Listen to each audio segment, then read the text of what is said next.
Se você puder, mantenha a sua Bíblia aberta nesse texto e leia comigo o verso 13. Todos nós vamos ler juntos em voz alta. Capítulo 13 de Hebreus, verso 13. Leia comigo. Saiamos, pois, a ele, fora do arraial, levando seu vitupério. Mais uma vez. Saiamos, pois, a ele, fora do arraial, levando seu vitupério. Fique com a Bíblia aberta aí. Me impressiona, na fé cristã, mais do que qualquer outra coisa, esse convite para que a experiência de Deus não seja confinada, não seja encastelada, não seja aprisionada, não seja delimitada por fronteiras religiosas. Aliás, desde o iniciozinho da minha caminhada de fé, que isso ficou muito claro para mim, a tal ponto que quando eu fui escrever a minha tese para ordenação ao Ministério Sagrado no ano de 1976 em Manaus, o texto que eu escrevi foi sobre a salvação dos pagãos no Velho Testamento, o que Deus sempre fez e sempre fará fora das instituições religiosas. O livro de Hebreus tem essa tecla insistente: Deus não cabe dentro da religião. Jesus não cabe dentro da religião.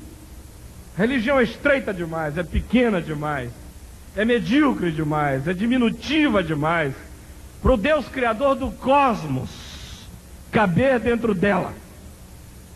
Quando a gente vê todas as ações de Deus no Velho Testamento, afirmam esse fato, que Deus não é oficial, Deus não tem patente, Deus está frequentemente fazendo opção para fora das oficialidades.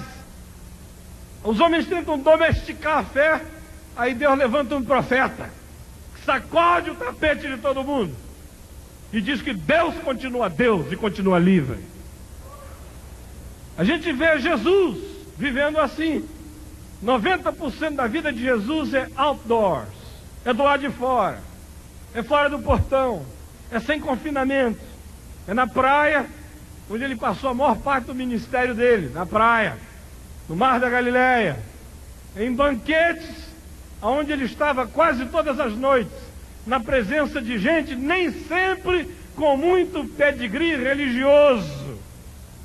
Frequentemente, nós o vemos transitar nas geografias mais inconcebíveis, como em Marcos 5, aonde ele transita do cemitério pagão em Gadara, onde ele libertou aquele homem possuído por uma legião de demônios, aonde ele, como judeu, chega perto de porqueiros e de porcos, o que seria uma contaminação para a religião judaica, e Jesus não está nem aí para isso. Para ele é muito mais importante libertar um ser humano tomado por uma legião de forças espirituais malignas do que levar em consideração cerimonialismos pequenos da religião judaica.